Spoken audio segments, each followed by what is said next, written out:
So I chose to do the book The Rainbow Fish by Marcus Pfister.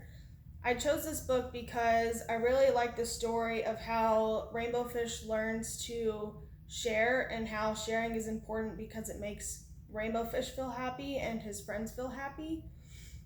Now, if y'all aren't familiar with the story of the Rainbow Fish at the beginning of the story is really proud of his scales.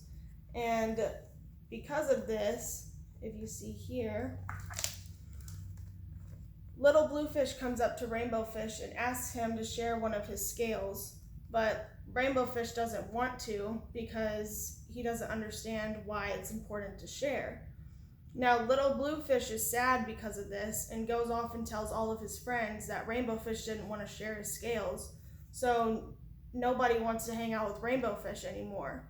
Now, because of this, Rainbow Fish is sad, and he goes to this blue octopus to ask, why aren't my friends hanging out with me? So the octopus says, well, why don't you learn to share? But Rainbow Fish still doesn't understand why sharing is important and doesn't get why he should have to share. But by the end of the story, Rainbow Fish learns to share with all of his friends their scales, and so then Rainbow Fish is happy because he's not alone, and his friends were happy because Rainbow Fish shared his scales. As you can see, everyone has one scale here, and then Rainbow Fish doesn't have a lot of his scales anymore because he shared. So as you can see in my Cornell story box, what I have here is representing the beginning of the story. I've got Rainbow Fish here, with all of his beautiful scales. We have Little Bluefish and another fish here, and they don't have any scales.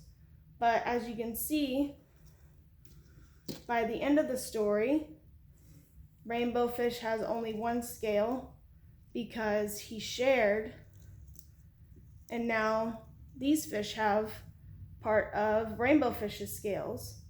So they have their own little shiny scale. And then over here in the back, we have the octopus who shared his wisdom with Rainbow Fish and made Rainbow Fish realize why sharing is important because it makes him and others feel happy. And then in the background, you can see that there's little cobblestone tiles that I use in the background. Some are shiny and some are not, and that represents Rainbow Fish's scales. And then also, you can ask why or what do you think fish's scales would feel like, and so for a texture purpose you can feel that they're rough. And so yeah, that's my Cornell story box.